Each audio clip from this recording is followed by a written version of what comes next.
Hey guys, by popular request, we're talking about Ready or Not today. Now I don't usually just go and make a video on whatever people tell me to make because sometimes I do get requests or suggestions that just don't fit my whole mojo here.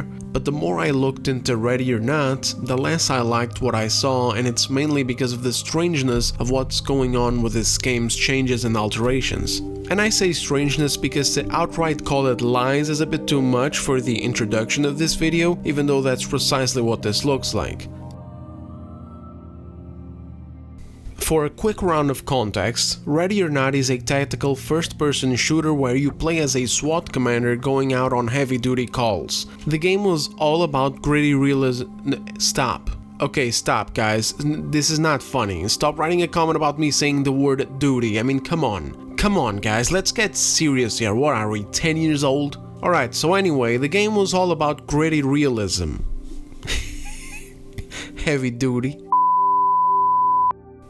So, huge focus on gritty realism as a main selling point of the game because it was a major factor of its identity. It was meant to put players in the boots of these agents going out on awful, terrible calls deep in the seedy underbelly of the crime-ridden city of Los Sueños. It's meant to be dark, it's meant to be shocking, it's meant to be frantic, and it's meant to be tastefully disgusting. The game was out on early access in 2021 and the devs had been working on it for a long time, also at some point coming out and saying that they would never sanitize the content, not for any publisher or anyone else, as this was their vision. Well, fast forward a year or so, and they caved to Kotaku, moaning and complaining about some totally harmless content that they deemed problematic. So that was a lie. The studio removed certain props, including some references to the Red Pill, kind of shifting the blame towards it being a placeholder asset from a former contractor, but one way or another, they still bowed to the media raising a ruckus about something and changed content in their game because of them.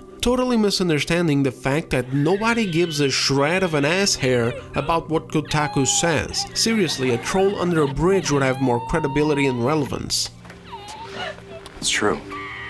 And now, sadly, fast forward a few extra years and this situation has happened again, except dialed to 11,000. If the Kotaku situation could be called sanitizing content, what happened just now is basically spilling a whole barrel of bleach all over the damn game. I'm gonna give you guys a quick rundown of some of the changes and removals, and then we're going to talk about the reasons why and why it's a goddamn lie. By the way, I don't have any footage of any of the stuff that I'm about to mention. I don't own the game, and after hearing about all of this, I don't really want to buy it either. So enjoy some Crysis 3 or whatever it is that I decide to use as background footage. Let's go. In the mission Twisted Nerve, a female character previously shown convulsing in a bed, aka having a seizure, is now shown comfortably sleeping instead so that they could reduce the shocking violent appearance of the original animation. We just can't have that kind of thing, you know what I mean? People must be shielded from seeing someone having a seizure in a video game where you get to kill people. Some people are really fucking stupid. But anyway, in the mission Lethal Obsession, there was some nudity on a suspect in a ghillie suit. This has now been adjusted. And guys, you know me over here at the Decembro show, full honesty, full positivity, I fully support this decision because we just can't have nudity in such a game. It's just too sensitive. I mean, what if a kid is playing this game and he sees it? What's that?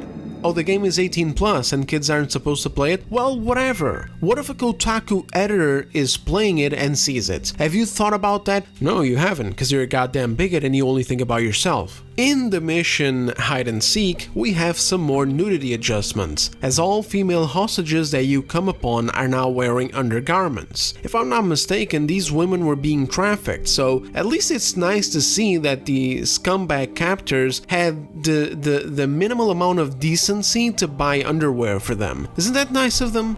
Very fine people on both sides. Again, we can't just have breasts on a mature-rated video game. That would be insane, that would be crazy. Where have we ever seen such a thing? In the mission Narcos, a police informant who was also nude is now wearing underwear as well. I can swear this was a motel room. Same situation here, and again guys, it's just...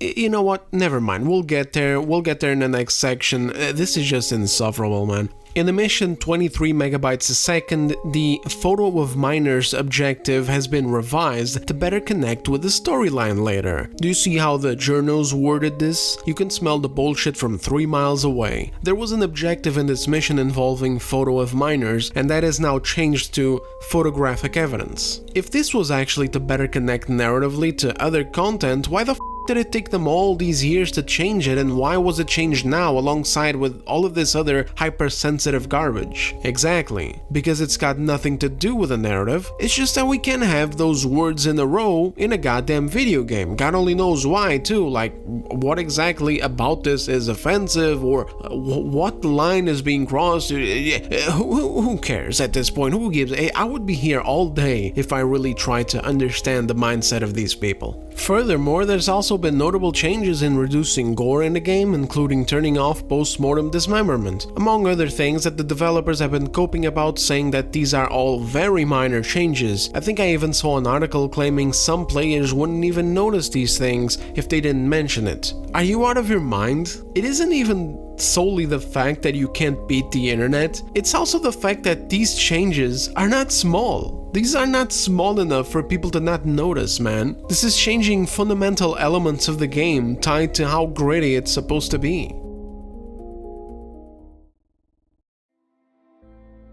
Now we get to the part of the blatant lying, and that in my humble opinion also shows how spineless the studio is.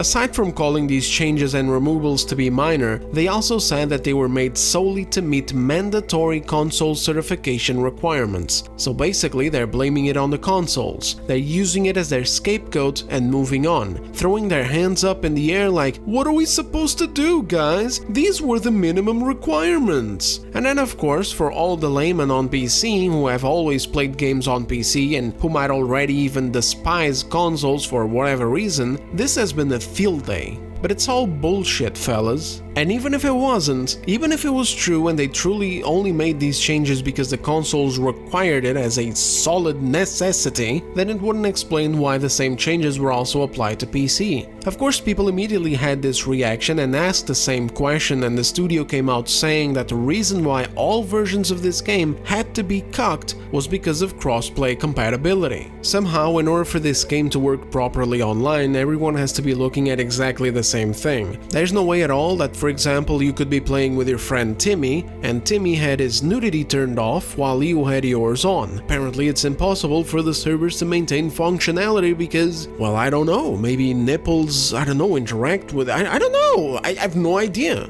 Someone's losing fucking ground here. I'm not a technical man, I'm not the coding Jesus. What I do know is that this is obviously the developers trying to slip one by us. I can understand that on technical terms you couldn't, for example, have dismemberment enabled only for some in the server. Obviously this is a complication that involves technical shit. If bodies dismember for one player, they should probably dismember for the others as well. But cosmetic stuff like this? Come on, man. They could have added an option to enable or disable the various types of changes, and for PC specifically, they could have completely made these changes optional. Even with the crossplay excuse, like who cares? This game has been around for 4 years on PC only. It didn't need console players to sustain a healthy player base then, and it wouldn't need one now. So they should have kept a totally uncensored version of the game out, even if it came at the cost of crossplay. I think this alone already shows the spinelessness of the studio. I don't think that they're committed to their original vision at all, of wanting the game to be as it is and to never have to bend to anyone's demands. Like, that narrative is gone. They completely bent over and didn't even think about their supporters who have been there since early access days. I think this is all kinds of wrong. There was no resistance whatsoever. They didn't even bother to offer alternatives to their people. And that also raises questions about the very changes themselves. The changes they claimed they had to apply in order to be eligible for an ESRB mature and PEGI 18 rating to be allowed to sell their game on consoles makes zero sense. Yet they came out saying that, oh no, we have always believed in creative freedom and the right to build experiences that push boundaries in the service of immersion and realism. This will not change. However, we operate in a global ecosystem of platform standards, age ratings boards, and local legal restrictions. So while it may disagree with how some content is treated, it has only made changes where absolutely required. As a hyper-realistic tactical FPS, Ready or Not faces different scrutiny than other more stylized or fictional games. That's a reality of the world we live in, blah blah blah blah blah blah blah. I don't like the sound of any of it at all. It just doesn't compute. Let's go at it from the top. The female having a seizure. What the hell is the point of having her sleeping, man? What is the problem with a seizure in a video game, brother? We can have death, but we can't have a seizure? There's going to be a few examples that we're going to be using from Cyberpunk 2077 because of how brutal and gritty its world is. And I'm sorry in advance, but this excuse of the hyper-realism means fuck all to me. A woman having a seizure is a woman having a seizure. It doesn't matter if the setting is a regular bed or a bathtub with a lot of neons around and shit. In fact, the bathtub seems far worse than a bed. In the very first mission that we play in Cyberpunk, we get a woman convulsing in our arms, fully naked by the way, and I can't even show footage of that because her breasts are on screen for the entire interaction. And it's not just the convulsions and the nudity that matter here either, it's the terrible setting where we walk through dozens of corpses being handled like spoiled meat. Some of them even looked packaged. It's goddamn disgusting and inhumane. It's a brutal and shocking introduction to the unapologetically mature universe that we're about to step into. And it's not just in this one mission either. Oh, not even close. There's so much more, and it gets so much worse in this game's storyline. One of them is even directly linked to the main story, which is Evelyn's arc. Those who played the game know precisely what I'm talking about. Things get very dark, and it's not just what is shown to you, it's the subject matter involved in the quest itself. And I'm sorry, but again, the brutality and inhumanity on display in these moments of the various stories of Cyberpunk 2077 can't just be perfectly allowed on console in comparison to Ready or Not just because there's holographic ads dotting the skyline, rocket launchers built into our forearms, and plasma swords. Gritty displays of crimes and degeneracy look the same regardless of if they're presented in fantasy, sci-fi, or more contemporary settings like GTA and Ready or Not. And when it comes to the aspect of nudity, it's the same thing, and it's also present in Cyberpunk 2. There's loads of nudity in this game. You literally get to zoom in on and customize your junk in the first 20 seconds of the goddamn game. There's no shortage of breasts being shoved in your face either, and I don't think this ridiculous hyper-realistic reason makes any damn sense here either. Titties are titties, regardless of if they're from medieval milkmaids, modern women, or cyber hoes. Speaking of milkmaids, Kingdom Come Deliverance 2 came out this year, and also had a bunch of nudity in it. The thing with the objective saying pictures of minors or whatever, I literally can't figure it out, so I can't pull any examples of that language being used in other games, so touché, I guess, you got me there. But when talking about the gore and dismemberment, we're back in the same boat again, where Cyberpunk is riddled with gore, incredibly detailed at that, presented in ways that are completely stripped of humanity like that intro mission that I mentioned. And there's so many other games that do it too, even family-friendlier games like Fallout 4. You guys know Covenant? A settlement that is occupied by people who want to hunt down synths and, I don't know, kill them or take them into a lab or whatever it was. I wiped that town out and then I cut up every single person in there into little pieces because I was doing something. I don't understand what I don't remember anymore. Psychopath. But I had a goal in mind for it. I'm trying to remember. I think it had something to do with maybe hiding the body, like maybe pretending like Covenant is such a nice, cute little settlement, because it is very nice and very cute. And then it's your settlement once you wipe everybody out. It's your place. So maybe I was just like cutting them all up so that when my settlers came in, they wouldn't see them. So I was cutting them all up and just shoving them into random holes that I found there, like for example the garbage bins. Do you get what I'm saying here? That's Fallout 4. That's not even a game. Brother, I don't get this at all. Does it look goofier than hyper-realism? Yes, absolutely, I'll grant you that. But you're still chopping limbs off And for example, I also played Dead Island 2 last year, and unlike other games that I play and record a lot of footage of in order to use on video background footage, I only recorded a single clip of Dead Island 2 and never used it because the gore is so incredibly detailed and exacerbated that there's no way that I could get through YouTube's sensitivity triggers. I would have to be going crazy with the blurring on my end. I've also had to blur Cyberpunk, by the way. I've used footage of it, it got a video demonetized, I had to go and blur out the bad parts and then re-upload it in order for it to work, because that game also includes a lot of gameplay dismemberment. And it was on this mission right here, I'm showing a little bit of it right here, which is a funeral. I'm a member of the Greyer family. I'd like to see the body. You go to a funeral home during a funeral and you can shoot it. I mean, it's gang members, you know, like you're not, doing people in, it's gang members in there, but you get the point. How is it that Cyberpunk is able to do all of this, but Ready or Not has to change and remove a bunch of its crap in order to make it onto console? But anyway, back to Dead Island 2. It had an entire gameplay system built around this, and I mean, it's a whole thing. It's not even just dismemberment or having a lot of red gooey bits, it's incredibly detailed and reactive to the weapons that you use. Your cuts leave open wounds. If you use fire, it changes the look of the skin, gradually making it burned in several states. Same with acid, and of course the dismemberment is crazy. Faces can completely come apart. You can essentially end up fighting a zombie with its eyes and jaw just dangling around. And it's also the fact that the zombies don't just look like some cartoony zombie thing, like green and stuff, like like the cliches. They look straight up like people. Dead Island 2's major selling point is literally this, because basically, speaking for myself here, I'd much rather be playing Dying Light instead. It's just way more fun for me with the parkour and all that, plus the story and the branching options with the factions. But in Dead Island 2, on the other hand, the visuals and the way that clobbering and slashing and cutting zombies feels is why you keep playing. I wasn't really a fan of the wacky character interactions, though I did like the main lady in the story.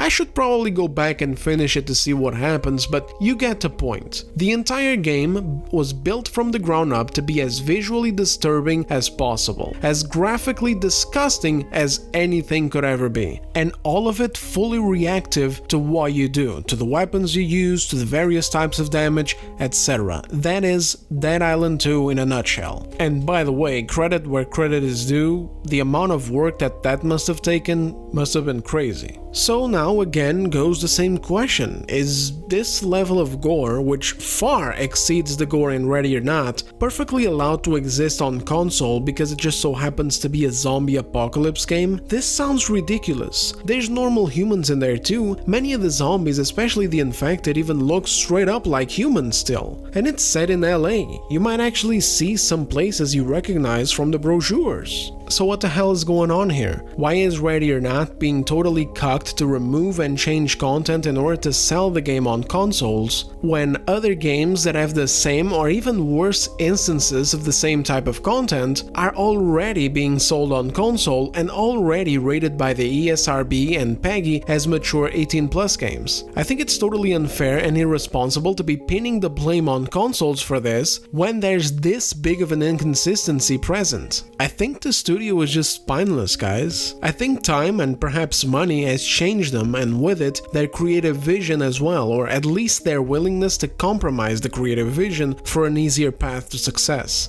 I think they just bent over and didn't even bother to negotiate, didn't bother to stick strongly to their creative vision if indeed they had some random jackass sweating them like, no, you must remove this content or we will not allow your game on our platform or on our region or whatever, because this doesn't make any sense any other way. If there was a region issue, then they should have changed the content for that region alone like many other games do. And they should have found a solution to their hypothetical crossplay compatibility issues. When you want to make things work, you can make things work, man. When you say, nah, fuck it, let's just change a bunch of content for all versions of the game because it costs way too much money and time to now test crossplay across different versions, then you're just showing zero integrity towards your product and vision and zero loyalty to the player base that made you successful in the first place. And the PC version should have just remained completely unaltered, regardless of any of these hypotheticals, because they already knew that Steam doesn't give a fuck about any of this retarded, hypersensitive content policing. I'm here to tell you right now, we don't care. Let me tell you something. We don't care. I hate to be this negative in this situation. I don't like putting small studios like this on blast. But what I like even less is studios breaking their promises, bending over to the mob like they did for some irrelevant jackass at Kotaku that probably doesn't even have his job anymore. And not only just that, not only not having integrity, but worse than that, shifting the blame to others and trying to underplay the situation, sweep it under a rug, like pinning it on the consoles for having impossibly restrictive standards. Meanwhile, I'm running around in Cyberpunk committing war crimes with my dick out. Change? Oh Yeah. my God, bro. Big change. Hell no, man. What the fuck, man? Get your ass. Allegedly. Anyway, sorry, but that's just dirty and Weasley behavior, and it really turned me away from buying the game during the sale. Instead, I spent it on other ones. I got myself Lugaroo and Overgrowth, I got Suit for Hire, Schedule 1, The Saboteur, Fallout 2, and a couple of other small fry. I really hope that they learn from this and listen to their people and revert their decisions, but who knows. One way or another, I'd just like to thank you all very much for watching. We just hit 18,000 subscribers the other day, and yeah, let's just keep the train moving, man. There'll be a sort of a related video to this coming out soon that I will record separately, which talks about this topic, but not specifically tied to this game. Something more broad and more adaptable to the industry in general. So subscribe if you're new and stay tuned. I'll see you guys on the next one. Take care.